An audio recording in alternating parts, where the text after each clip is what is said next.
Right. Hello, everybody, and welcome back to another hashtag What's Next here on the Open Dialogist channel. Thank you very much for joining us. Before we proceed, just make sure that you're subscribing to the channel on YouTube, on Facebook, and of course on Twitter, so that you keep up to date with all the stuff that we get up to, trying to bring you fresh levels of insight and debate. So that's the first thing to say. The second thing I want to do is I want to introduce you to our panel for this evening's discussion. The discussion we're going to talk about is we've got just over a month to go until the UK and the EU either agree a trade deal or not. And I think the perspective we want to examine tonight is, rather than just the UK looking out, what are the scenarios from the EU looking across at us? And so we're going to talk about those things, and we've got a great group of people to talk about. So let me introduce in no particular order. First of all the way from Sweden, although I think he's in Brussels tonight. Yeah. Our friend of the channel, Peter Lundgren. Peter's a member of the Swedish Democrats, and he's been on the stream before. He's also one of the vice chairs of the European Conservative and Reformists. So you're very welcome on the stream, Peter. Thank you. And then all the way from the Midlands, that most exciting part of the world, we have our regular patron, Bill Etheridge, former UKIP MEP, and Bill will be bringing his usual perceptive insights. And then last but by no means least, let me introduce my friend, Rebecca Butler.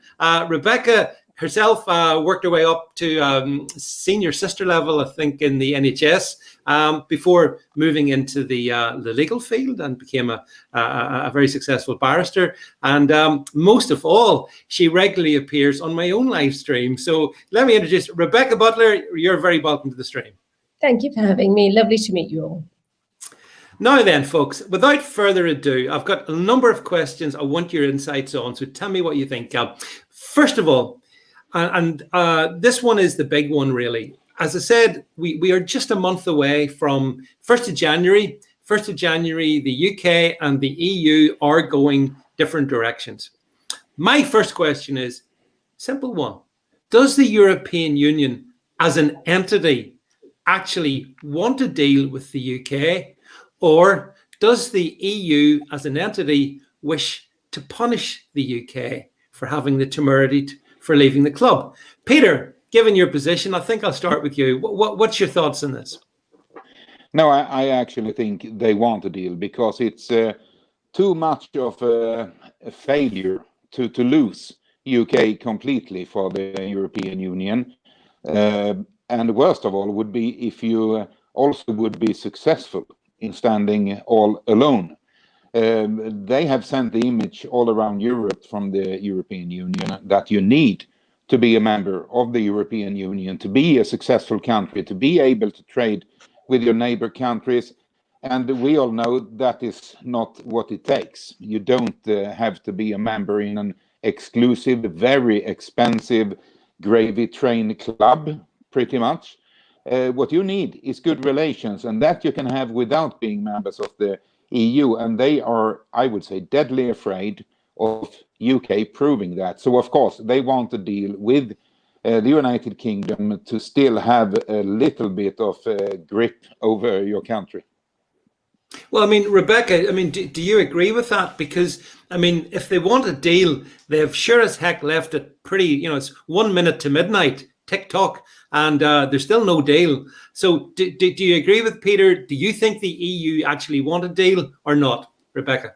Well, the EU citizens want a deal. Who is the EU? The EU is effectively the Commission, and they're, unelected, and they've decided that they've taken over a, supranational role, and on behalf of their constituents who don't vote for them, they're going to organise a deal. As FDR said, the 10 worst words for a businessman are, "I'm from the government and I'm here to come and help you out." Trade happens privately. We're talking about people who are trading privately with Britain. They have excellent relationships with the British and vice versa. Of course, they want a deal. They don't want tariffs. They don't want barriers to trade. The only way, if I can just add a bit of granular detail, Macron made one of the most stupid comments he's ever made when he thought he was holding a gun to the head of the British, when he said, we're going to invoke the Northern Irish Protocol on you if you don't agree on fishing. Fishing isn't included in the Northern Irish backstop, so it was a huge diplomatic error on his part to do that.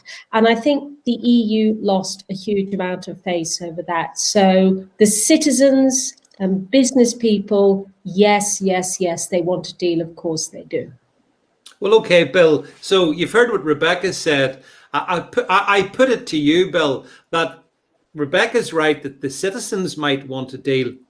But does the EU want a deal? Would the EU not rather see the British people punished for having the temerity to want to leave the club? I mean, do you think that, I'm specifically talking at institutional entity level, not a trade, I will get on to the other aspects of it, but at that level, what do you reckon, Bill? Do you think that they'd be quite happy to punish us, to encourage the other Les Autres not to leave the club? Or do you think, ultimately they just want to get on with putting together some kind of arrangement with the UK? Bill? Well, first of all, the views of the EU as a political entity are seldom encumbered by taking notice of what the people of Europe think. In fact, what the people of Europe think is a little bit of a pain in the backside for them. They really don't want to know about that, because why should they listen to the uneducated mob when they're such enlightened life forms? I actually think that they desperately need a deal, because it's the only way to keep their pernicious claws into us and stop us being successful. The very fact that if we had no deal, there is absolutely no doubt in my mind, and in many other people's minds, including I think many in the Commission, that we actually could really make a huge success of it. Much as Peter was talking about before, the greatest danger to the EU is a successful independent United Kingdom. And that's why they're so desperate, under the guise of trade. And, let's be good neighbours. It's nothing to do with trade. The EU has never been anything to do with trade. It's everything to do with politics. And what they're trying to do is keep their claws in us, to keep us down, so that we cannot show the benefits of being an independent and free nation. That's interesting. I mean, actually, Peter, well, let's drill into this a little bit then. So, there seems to be a sort of a consensus that the European Union doesn't necessarily want to see the UK prosper and flourish as an independent trading nation in its own regard, because that would set the wrong kind of example. But within the European Union, there are all these nation states. And if we let's talk about a couple of those. So your own nation, Sweden, take Swedish people, Sweden, surely as a country, needs to be able to trade with the United Kingdom. Needs to, not wants to, needs to. And so is there not a massive conflict by the way the European Union itself seems to have keep putting off the getting some kind of some sort of a deal with us? And what impact does that have on Swedish people? Do they think, we'll leave it to the EU, they know better? Or do Swedish people think, listen, we need to get a deal for Sweden? Well, it's actually exactly how you said. The Swedish people, the Swedish companies, they are totally convinced we need a deal with UK. We need to be able to trade, because you are actually one of our biggest trading partners. I think only Norway is ahead of you. And then it's UK. And Sweden is a very, export. Our export is big. And UK is one of our biggest export markets. So, of course, all the industrial leaders in Sweden are pushing against the Swedish government. You need to do a deal. If they don't stay within the union, if they leave, if there is not a deal with the EU, it will be under the WTO rules. And you need to organize that as soon as possible. And there are many people already in Swedish business life and government working with possible outcome from different scenarios. So you are very important to us. And for Swedish people, UK has always been kind of a brother or sister. to us. Also in the European Union, it was very many times the Swedes and the British took side by side to fight against the most stupid rules they invented in the house, the worst legislation. We were side by side fighting against it. So you can rest assured that the Swedish people, the Swedish industry, and also the Swedish government, and it has nothing to do with the color of that government. We know how important UK are as a business partner to Sweden. So we will do absolutely everything, the utmost we can, to keep good relations to UK. Well, I mean, another European Union nation, Rebecca, France, hasn't always exactly been a side-to-side brother with the United Kingdom. Not if we go back enough centuries anyway. There's been a kind of a frisons there, let's say. But from a French perspective, you know, how do you think, and I'm saying this because you're currently in France there at the moment, how do you think France sees the importance of actually getting a deal, or does France see it as more important to stand shoulder to shoulder with Merkel and basically run this one right up to the wire? Well, France is the French people, not Monsieur Macron. The French people would really rather be Brexiting, I think. I think they'd rather actually finally suspend all historical hostilities and nip over the channel and be with us. I think there is a degree of envy, actually, with the French I speak to down here. We are in Gilets jaunes territory, you know, near Toulouse, which is where it all started. So it's very, very Eurosceptic, France is. And actually, Macron, throughout the pandemic, which I hope we're going to come on to, because the pandemic, I think, has shifted people's thinking quite significantly, where borders were shutting, freedom of movement stopped. But actually, people like Macron were putting barriers to trade in. He's very actively involved in illegal state aid. You know, he's actually always said one thing and done another. So he's very cautious about his approval ratings at the moment. And Europe, every time he shows himself to be going towards a federal Europe, the French people tell him very clearly, we don't want this. And as I say, you know, with the coronavirus pandemic, he has demonstrated exactly why a federal Europe cannot survive, because at the end of the day, people hunker down and they close their own borders when there's a crisis. He has actively encouraged people to buy local, not to buy foreign farmed goods. So ban Polish imports. He's endorsed all of that throughout this pandemic. So you have to ask how the whole federal project is even going to survive the pandemic. So yes, everybody in France wants to be closely aligned to British. The French did resist us coming into the European community, the EEC, in fact, as it was. And they quite rightly analysed the situation, and they said, actually, the British don't want this. The British want to take what they can and enjoy their own benefits. And, you know, so the French have always been quite realistic about the British two-speed approach to Europe. And I think they got it right. And now we're out. They want to be out with us. That's the feeling I get.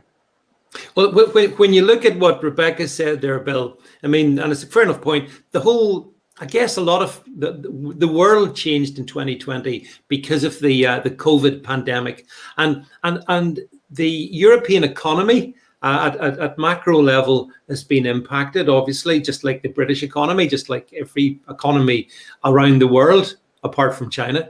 And so, you know, does that, I mean, to my mind, Bill, I think that the consequences of the pandemic make it even more important that the peoples of Europe most definitely find ways to trade better and do more business and help our respective economies prosper. But how do you see the impact of the pandemic in terms of the European Union itself, and then within the countries within it, economically? Well, just to initially start off with the comment about the French, one of the most vivid memories I've got is the first time I went into the European Parliament after the referendum. I was enthusiastically hugged by a French MEP who virtually lifted me off the ground, and that is not easy, and shouted, "Viva la Britannia, Viva Liberty, Viva la France," and we joined in that celebration of freedom. As regards to the effects of the pandemic, I think they've put things into a harsh spotlight, but all it is really reality bites.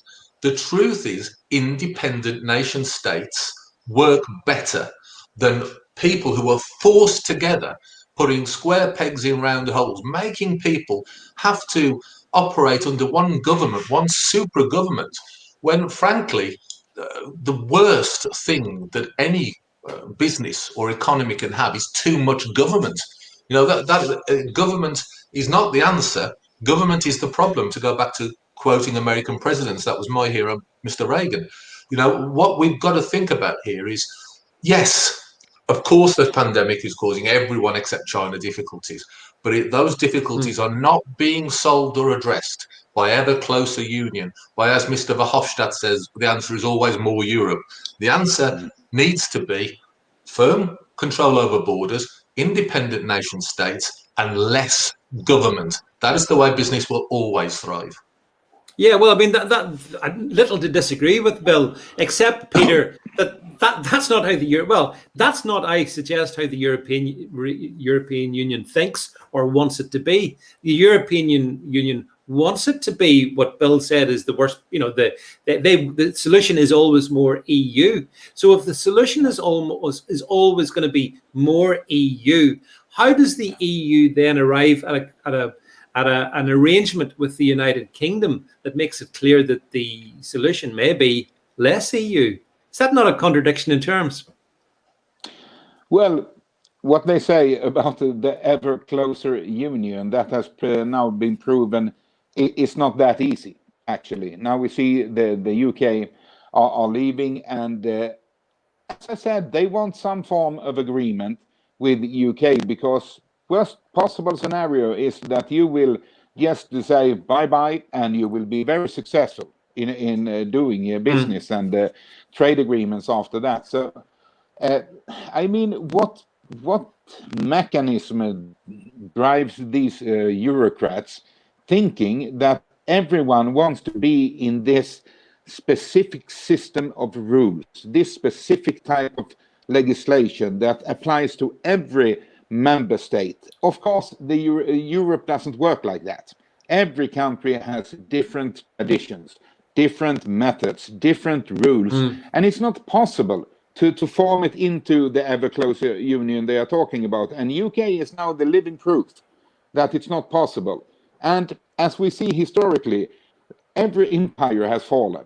That will also the union do, because eventually it will be an economic disaster, pretty much. But of course, they don't want to lose you now, because if you walk away and you become successful, how will they ever be able to talk to the rest of the member states and selling the idea of this is a good thing for you, being members, when you are standing on the side, doing it perfectly fine? So, of course, they want to have an agreement. I think it's more necessary for the EU than it is for the UK, to be honest. Yeah, I mean, Rebecca, that's a pretty to the point comment, isn't it? I've always felt that in this negotiation, it was certainly more to the EU's interest to get a deal than to the UK's interest. And I wonder, do you agree with that? Absolutely. There was a massive trade deficit, of course. Of course, it's in their interest. But, you know, I've always said, Dave, and I'd be interested on what Peter and Bill think about this. I've always felt that the Lisbon Treaty torpedoed the whole European project. I felt that it was a disastrous treaty to bring about. And I think the whole way it was brought about was actually quite shady. And it really didn't recognize any of the democratic referenda that were held. And I think they thought they could spin another one on the Brexit referendum, because they managed to overturn 3 referenda on Lisbon. But I think what recently has shown within the pandemic again is even the German Supreme Court has backed off on the whole proportionality argument in Europe and said that it has in fact regained some of its sovereignty by saying that the German government, the executive, cannot bind the German citizens into the Corona bond commitment without undergoing a test of German standard proportionality. And this has absolutely thrown a mine into the Lisbon Treaty, and it's thrown a mine into the relationship between Germany, France's big ally in Europe, and the rest of the EU. I mean, I know I'm being a little bit detailed here, but these things are really important. And the other thing that the EU has done recently is actually carrot and stick negotiations, again, of the COVID recovery fund. They've held the carrot out to Hungary and Poland and said, but you change your constitution first and then we'll give you money. This is craven politics. They can't do that when there's a pandemic and people are starving. So be under no surprise that the carrot and stick is happening now with the Brexit negotiations. They have every intention of getting a deal. They want to scrape in on fishing rights, and they want to scrape in on state aid. The jurisdiction point is honestly not a point. And the ECHR point is not a concession at all. It's fishing and state aid that they're most worried about. Yeah, well, I mean, on those 2 points of fishing and state aid, Bill, I mean, do you think that we're going to see any change in the British position to facilitate that between now and the end of December? I don't think we should, but I absolutely That wasn't the question. I know, but I absolutely believe fundamentally we will. I'm sorry to say this, but you know, they often say at moments in history cometh the hour, cometh the man or woman. You know, Margaret Thatcher came at a vital time for the country. You know, these things, people it's come these days, Bill. Sorry, it's person. You might be surprised to hear I'm not very politically correct, Rebecca. But basically, I think that the issue we have here, we've got the wrong man at the wrong time. I'm sorry to say, but I believe Boris Johnson, who never believed in Brexit in the first place, a man who's going to write 2 essays to make up his mind whether he wants his country to be free, he's not a patriot and he's not a Brexiteer. He's a man who found this as an opportunity to get into power. This man is going to intervene and give way like the soft jellyfish, spineless wet that he is, and we're going to be humiliated because in a negotiation that we had no need to give ground on, because frankly, we do have all the cards. No matter how much the left and Remainers try to play it down, we do have the cards. We should be playing hardball and saying take it or leave it, but he won't. He'll give ground at the last minute, spin it out as a victory, and we will be hamstrung by it. And I'm sorry, it's all entirely because Boris Johnson and the people around him are not true Brexiteers. Yeah, I mean, I think one of the things in any negotiation is that, you know, you do have to have set up clear parameters for discussion, and you need to have clear deadlines and all of those things. One of the things, Peter, that is sort of I found strange is that the European Union tactic is always the same. It is to run it to the last minute, to the 1 minute before midnight. It's what they do, isn't it? And obviously the Brits know that. If we all know that, that's how they operate. Yeah. But to Bill's point, you know, if you go along that route in a negotiation, you're actually playing the European Union game. At certain points over the past year, I think there's 2 or 3 break points where Boris Johnson did say, look, if we don't have a deal by this point, then that's it. It's WTO. He did say that. I think most latterly it was October. Do you think that Britain loses credibility with the EU when it gets to these break points and then they just pass by and Barnier and crew get to roll it out for another month? I mean, how do you see that from a European Union perspective? But it's quite interesting because we have like an internal news system here in the mail system in the house. And I read today the latest update from Barnier. And while Barnier is a little bit worried, he was in fact that worried that he had to work during the complete weekend, he said, because he was not very sure it would be a negotiation or a deal with the UK. And then I saw British comments from the negotiators. Well, they were quite relaxed, and it wasn't much of a problem. They have made progress in the discussions, and so I think, like Bill said, you are sitting with the cards on the hand, and I think they are playing it right now. Just relax, sit down, because Barnier is the one who is nervous now, because it will be a huge loss for him, not at least personal. It will be a huge loss. Yeah. Failing with making a deal with the UK. So I think it's like a poker game. You are sitting with the cards. So just hang on to your horses and wait, because in the end, exactly as you said, David, European Union always wait until the very end. Yeah. So I'm actually not that worried. You are sitting with good cards, and just have patience, and I think it will be okay also for UK, the eventual deal that will come out of this. And then I just want to return to that Lisbon Treaty Rebecca was talking about. It's quite interesting now, the long-term budget, the COVID package, and when this enormous amount of money, and also then covering up for the loss of the UK contribution to the budget, means, of course, Sweden as one of the countries, we have always been a net payer, and we will be even more of a net payer with this. And when you look into the Lisbon Treaty, it is very clearly declared the European Union cannot borrow money to the budget. Now, that is exactly what they are trying to do now. And then all of a sudden, they say it's not as it says in the treaty, and legal advisors have interpreted the legal text, and it is possible. But clearly, they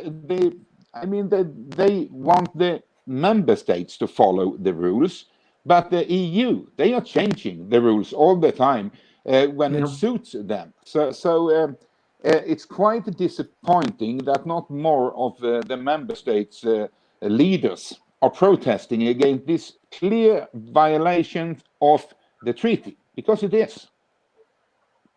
Rebecca, do you think it's possible, even at this late hour, that the UK could pluck defeat from the jaws of victory? Well, it depends how you term defeat. I mean, going back concession. Concession. Concessions on fishing, concessions on some of the areas that that we're familiar with. In other words, do you think? Yeah. If I was doing it right now, I would. You see, we offered them a year's annual renegotiation on fishing quotas. Yep. They said no, they want 10. There's a whole big discussion around that, which I looked into huge detail today. Basically, we are not geared up, particularly with the pelagic fishing fleets in the Atlantic. We're actually not geared up quite to scale it up to a position where we did reserve our fishing waters to the economic zone plus the United Nations zone across the middle of the channel. So actually, if I was in the negotiation, I would negotiate that out. I would say 2 years and then concede at 3. I would do that if I was Boris. Now, I know that would be a token only of a loss to the fishing, but to give on the fishing, I would absolutely hold the line on the level playing field, because the level playing field is a really, really big problem for us if we are tied up to that. I mean, for me, fishing was totemic to the whole Brexit vote. I am 100% behind the fishermen. But if you're looking at this in economic terms, the contribution of fishing to the big picture is minimal. It's a totemic thing. It's a very important thing. But that's where I would concede. But I wouldn't concede very much. But I think as a mediator, there is a position to be found on fishing. Actually, the French fishermen are not the big demons in all of this. The French fishermen recognise that they need to go into British waters to get the cod and the flatfish, because bizarrely, those two fish prefer the northern channel temperatures. So the fishermen have to come into British waters. The French fishermen recognise that 60% of our catch is not caught by us. So they do recognise the problems, and there is a lot of cooperation between the individual English and French fishermen in the channel, huge amounts of cooperation. We actually do scallop fishing in French Baie de Seine at the point where the French aren't allowed to do it. So there is communication. They're all on WhatsApp groups together. They recognise that Britain has to have its fish back.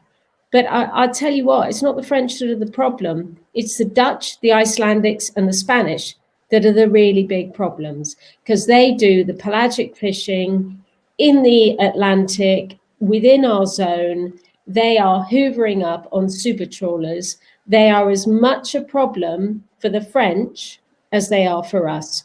So actually, France's fishermen, even though Macron and Barnier seem to be allowing their fishermen to be seen to be the ones they're protecting, actually they're not, because who's ever heard anything from the Spanish, the Dutch, or the Danes, or the Icelandics on this? It's always the French. They're small players in this. They really are. So then, Bill, to follow on from what Rebecca's just said, I mean, do you think it's reasonable that if we do have to make a final concession, it be made in that sort of way on fishing, or do we hold firm? What's your take on that? Where do we give, yes or no? And if we do give, where would that be? I wouldn't give any concession whatsoever. And I think that the answer really lies with a clue in the whole title of this: British waters. These are our waters. And frankly, I take Rebecca's point that we might have the capacity at the moment, might not have the capacity to fish them because the fishing industry has been effectively decimated since we joined the common market.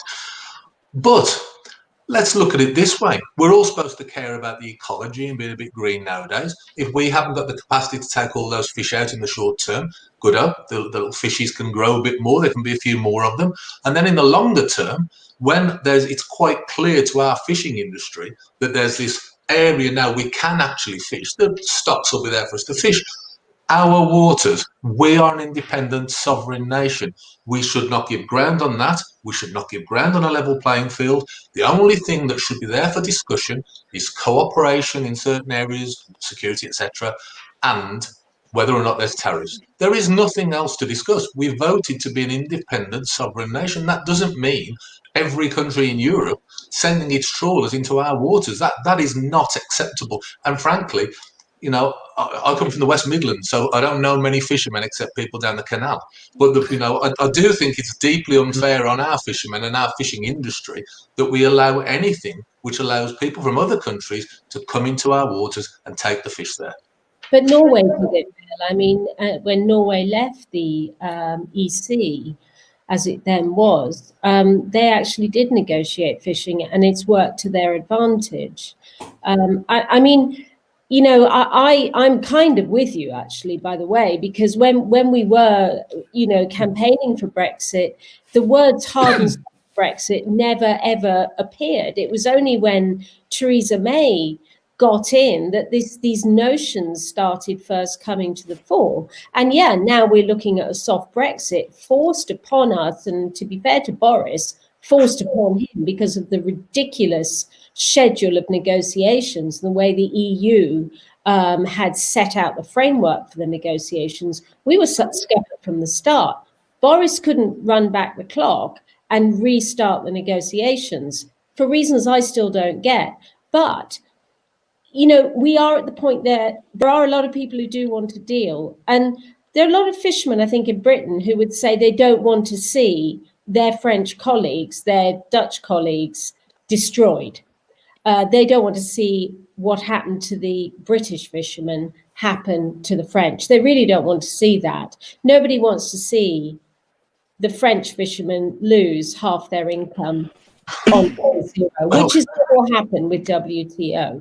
Well, maybe so, Rebecca, but let me just roll you back a little bit. They might not want to see people unemployed or lose their livelihoods, but let's be honest, they want to see their own livelihoods and given a chance to deal with this. And you talk about the schedule of negotiation that's going on. That's because we buckled every step of the way to EU demands. And finally, to come back as well, there is no such thing as a hard and soft Brexit. There is either Brexit or there is surrender. There is no alternative. This is Theresa May, as you rightly say, coined this phrase in order to give a subterfuge and camouflage for her intention to surrender to the EU. There is no such thing as hard Brexit. It's either Brexit or not.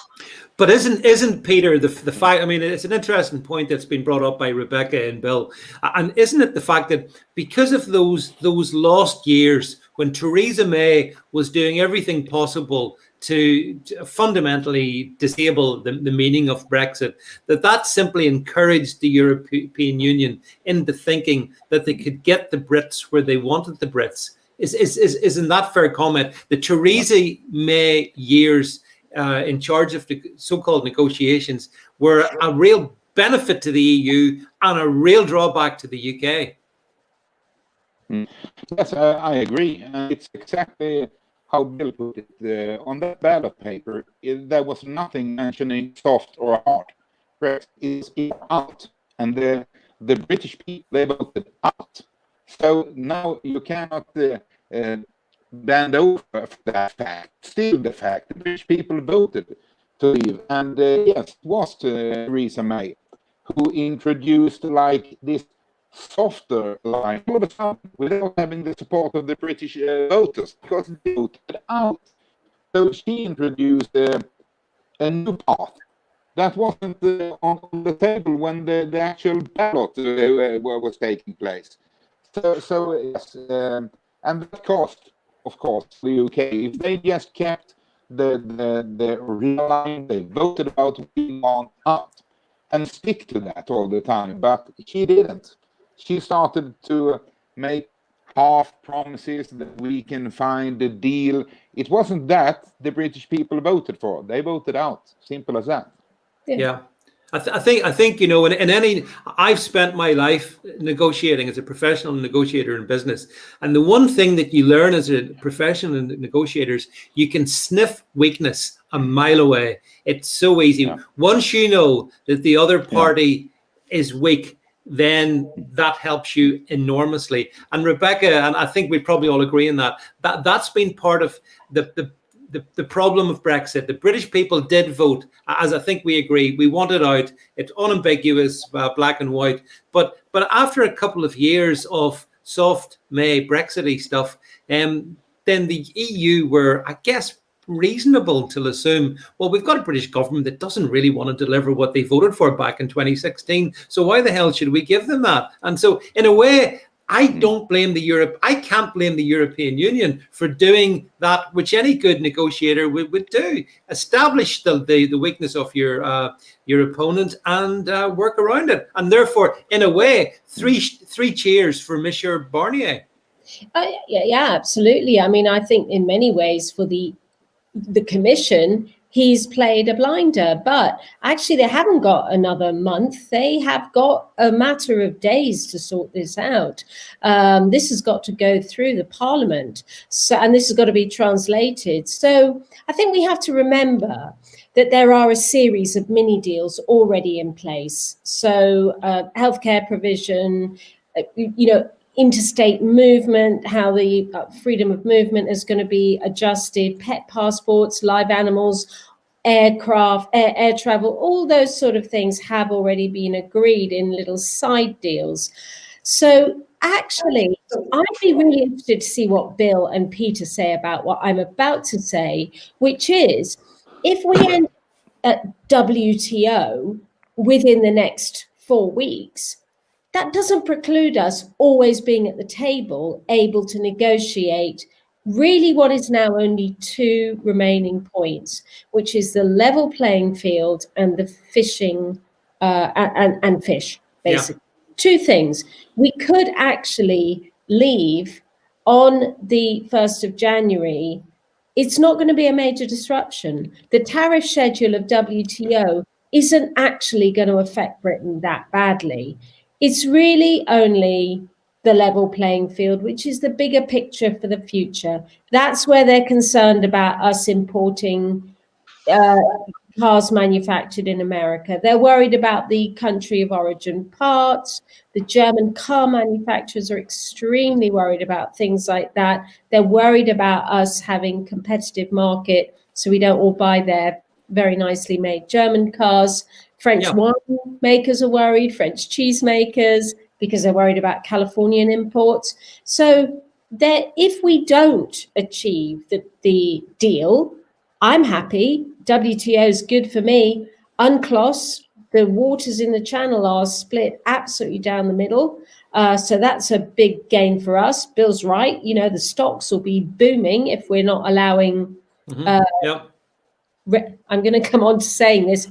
Fishing trawlers registered in the EU coastal states, because that is one of the big dishonesties about the whole thing with fishing. But we can carry on, and it's not going to really cost that much more. Exchange rate, VAT, all those sorts of things make a bigger difference to the price of goods than actual tariffs on the vast majority of the WTO list. So I don't think we're doing anything wrong right now. I think we're holding our line, and we should hold our line. But I do say the one concession we can make is the annual renegotiation on fish quotas. We can renegotiate on that. We can mediate.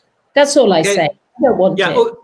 Okay, Rebecca, but you know, I think this could be looked at in a different way, Bill. And it's this: the idea that WTO terms wouldn't have an impact on British exporters into the European Union. I would suggest that could be viewed in other ways. It could have a very damaging impact, for example, on British people in the food industry exporting into the various EU marketplaces, because WTO tariffs on some products can go up as high as 30-40%. If anyone thinks that isn't going to have an impact, then I think, frankly, they need to think about it very hard. Or do you think, with Rebecca, at the end of the day, stuff it? Let's collectively take that punishment to get out. What do you think? I think that WTO terms initially, just to get out, is fine, but I'm completely against tariffs, because I believe in free trade. And I think they're an absolute obstacle to a free market economy. So realistically, never mind all this stuff about level playing fields and so on, because all that is really is, as Rebecca touched on, it's the EU making sure their uncompetitive products aren't beaten by better products from outside the EU. And I used to work in the steel industry for 20 years. We used to buy from all around the world. You know, there's nothing better with the EU products except Peter for Swedish steel. But the issue is really that what we should be doing is working very hard to simply say, forget all this. Look, we want to trade with you. You need to trade with us. Let's get to a point where we agree between us, simply reduced or no tariffs. End of story. The rest of it is irrelevance. It's you trying to tell us what to do, and we won't take it. So yeah, WTO now. I'd have gone WTO years ago to focus their minds, and then from there an open door to say, if you want to talk sensibly about getting tariffs down, we'll talk about that. But as for you telling us that we've got to keep this level playing field, sorry, not happening. Well, the thing about the level playing field, Peter, is, and both Rebecca and Bill have zeroed in on this one, that I think a lot of Brits see that as essentially what's just been said. It's a way to keep inefficient EU products and services to sustain those areas of business, when in fact a much more competitive UK could actually take substantial business from the EU. So I think for Britain, the level playing field, and this is where actually I would align with Rebecca, we just cannot concede in that, Peter, because if we do, we're actually going to hand over one of the big advantages of getting out of the European Union back to the European Union, aren't we? Yeah. Then you have one absolutely nothing, as I said. It's not a disaster. If you are leaving the high now, it's not a disaster. You will still be able to trade via the WTO rules. You can see Norway, for example. Of course, they have chosen to opt in on much of the different areas in the European Union, but there are also areas they are not having a cooperation in. And that is a benefit, of course, staying outside. And trading with the WTO, I don't see that would be a problem. Everyone says it will be a problem if you don't have a deal with the European Union, but that is scaremongering in my eyes, because it will not be a problem as I see it. If you look on all the countries outside the European Union that are able to do good trading relations and have a great deals between the countries, European Union is actually a very small fish in a very big pond if you look at internationally all over the world. So no, I don't think it's a problem for the UK if you leave without having a deal, because a deal can actually mean that you will lose what you tried to achieve. I think the other point is that the EU, the Commission, doesn't actually care about the individual sectors. They're not that bothered about French wine, Polish something or the other, Parma ham, as they demonstrated absolutely crystal clear when they organised a trade deal with Brazil and Argentina that was going to decimate the Irish beef industry, one of their biggest exports. You know, Ireland's got quite a small economy. It needs all of the exports it can get. But the EU were quite brazenly open to this big trade deal with the South American states. So that for them, it's not the individual trade sectors. It is actually, as the Chinese would say, this is about face. That is all I want to preserve. And I don't care what I have to throw away in order to preserve it, because I am bigger than my constituent parts. And that is one of their biggest failings, is the collective ego of thinking that, because ultimately they rely on the votes. And if they don't get the votes, they don't get the deals. Well, I mean, Bill, I mean, you sat at the heart. You sat at the heart of the European Union, and you saw, I'm sure, what Rebecca's just talked about, that incredible ego that pervades from the European Union. So, do you think Rebecca's right? Because we seem to be getting to a consensus here that ultimately the EU will come to an arrangement so that it's not humiliated by the UK. Yes, of course she's right. The EU is not about, as I said before, it has never been about trade. It has never been about commerce, certainly not about sensible economics or sound money. It's not about any of those things. It's a political project born of the fear of a generation after the Second World War who were concerned about repeating that again. And they came to the decision that the best way to stop that was to come together as one federation of countries. And that is all it's about. And now it's moved on from that initial fear of war onto being something more grandiose, where they believe in the climate change issues can only be dealt with by them all acting together, and social democracy, all of these things that they push on. And myself and Peter used to sit there absolutely bored to tears and furious. We sat together for quite a period of time watching this. You know, the only thing that kept us awake was our anger. You know, this is a purely political project with nothing to do with all of the things that the Remain side told us it's about.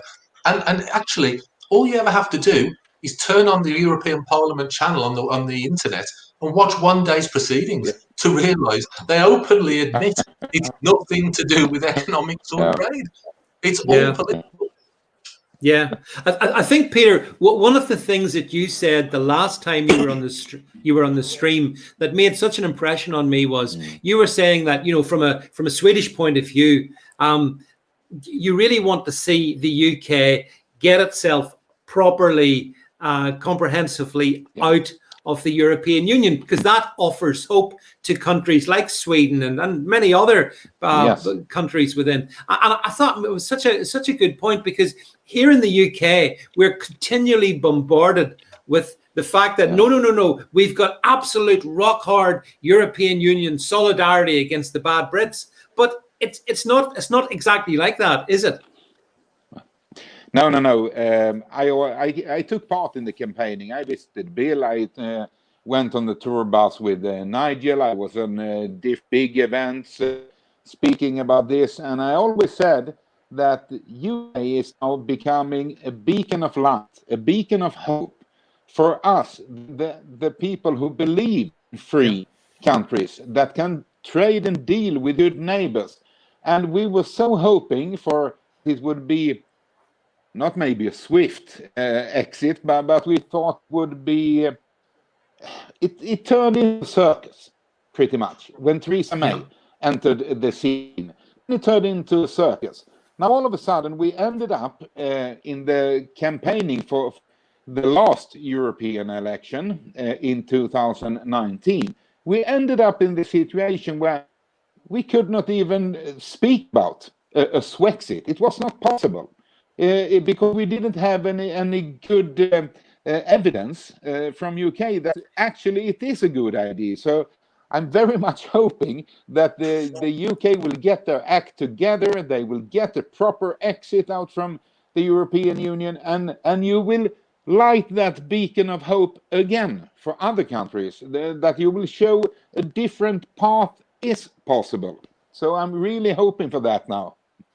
I think, Rebecca, you know, you kind of referenced this earlier, that many of the French people look at us quite enviously in terms of where hopefully we're going to go. So, I mean, do you agree with Peter that should the UK properly walk away and absolutely end this thing with the European Union, that will help other nation states like France, like Germany, like Italy, well, maybe not Germany, but some of those other nation states anyway, to actually find hope that there is a better way without being part of this monolithic, control freakery block?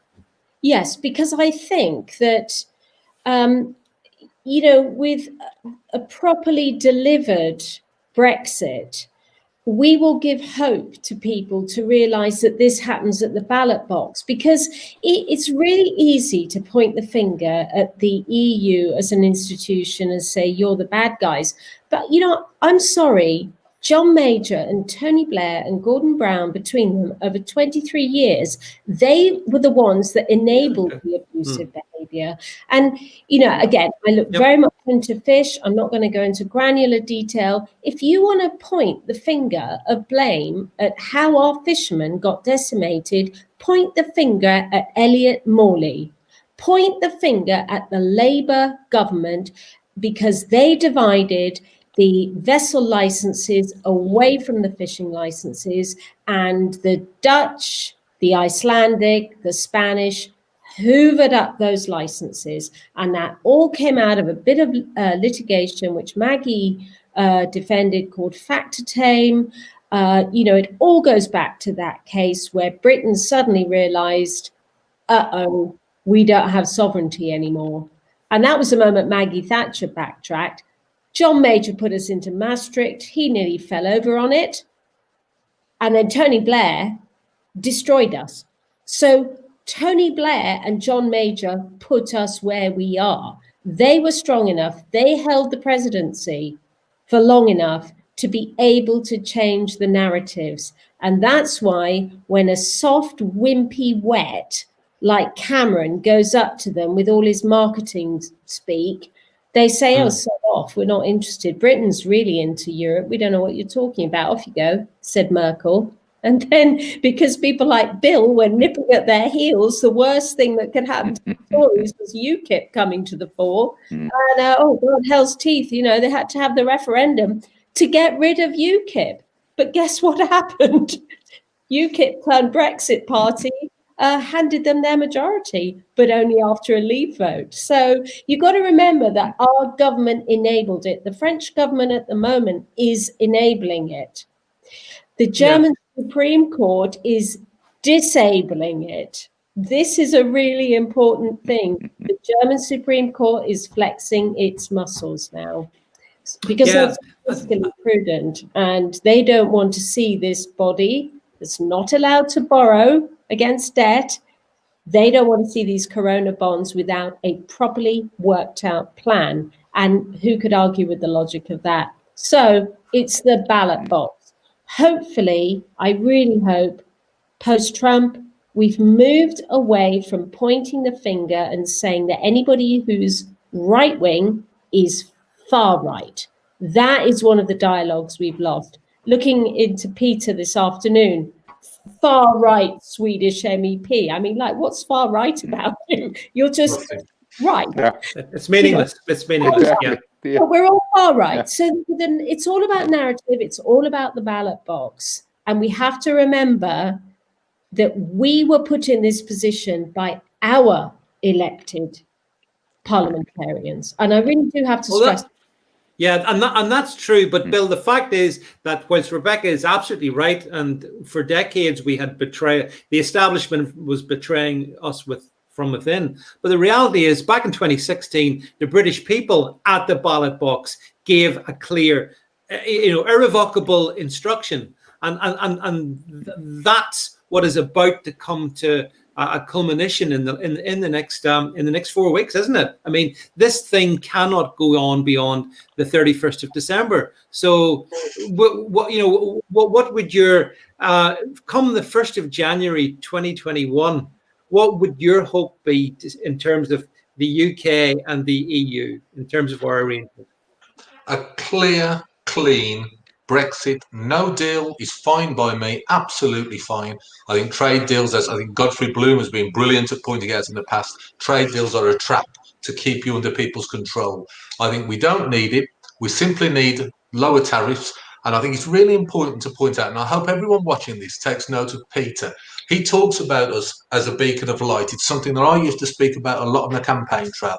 Yeah. We are a beacon of light and freedom. It's our responsibility to brothers in the fight for freedom like Peter. And there are so many more. One of the things I learned being an MEP is that this talk of xenophobia and hating foreigners is absurd.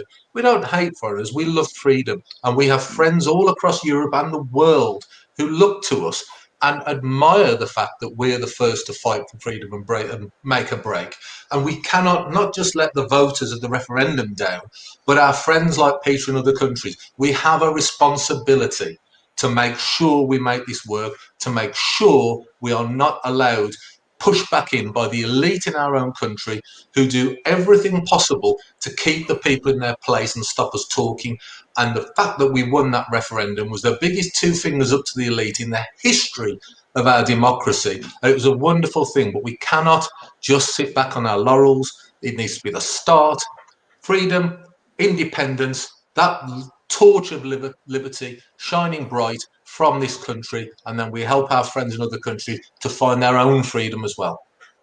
Yeah, I mean, actually, just on that one, Peter, do you think there is a possibility in the foreseeable future that Sweden, for example, would find itself following us down the route of independence from the EU? Well, we need a good example. And I hope on the 1st of January, I can see that the voters' trust has been reinstalled, that you actually deliver to the voters what they were voting for. And by then becoming that beacon of hope to showing people that it is actually possible to have a negotiation or cooperation without European Union. It is a possibility. And I hope that the British government will take the chance now and reinstall hope for all voters, that they will get what they voted for. And then I hope you will become that beacon of hope that I so often been talking about. Well, Rebecca, just to kind of just to bring things to an end. I mean, it's been interesting, some of the comments here. And 2020 was going to be the year of Brexit. Now, somewhere along the way, thanks to COVID, I think the conversation, the narrative has been completely overwhelmed, and perhaps for very understandable reasons. But actually, for good, absolutely, yeah. But nonetheless, here we are, and it is essentially almost 1 minute to midnight. So, do you agree with Peter that the UK can flex itself one last final time and actually sever the bonds and go forward as a progressive, outward-looking trading nation with our friends in Europe, trying to set ourselves up as, okay, this is the new British standard for how things can be? Do you share hope that we can do that? Yes, of course I do. And actually, one of the other scenarios that we haven't had time to discuss is now we've got Biden in the White House. It's a shame we didn't get the agreement with the US, but we weren't allowed really to negotiate those deals. But there's a Trans-Pacific partnership. We could join that. We've already signed up with New Zealand. Australia's close behind. We've got Japan. We've actually got quite a few of the Trans-Pacific members already on board. If we join the TTP, we are de facto in a trade deal with the US. So we could scupper the EU, and they ought to be keeping an eye outside of the European Union borders. They really do. And yes, I feel maybe differently to Peter and Bill, but I think one of the first countries to break free from Europe will be one of the non-Euro states. I could see one of the Eastern European countries like Poland, who's always regretted coming in. They never realized it was going to be as expensive as it was. I can see them breaking ranks first, one of those Eastern countries. But yeah, we can do it. Well, I think, on that positive note, we've all agreed we can do it. We just have to get on with the finals process of getting there. So, look, we've hit our hour. So, what I want to do is thank you all very much to Peter, to Bill, to Rebecca, to all the viewers in the channel here. Thanks for being part of this conversation tonight. Hope you enjoyed it. Do make sure that you continue to subscribe to Open Dialogus on all the channels, and we will be back again in next week with more conversation. And in the meantime, I wish everyone a very good week, and we'll catch up with each other then. But that's it for now. Bye from me and bye from the panel.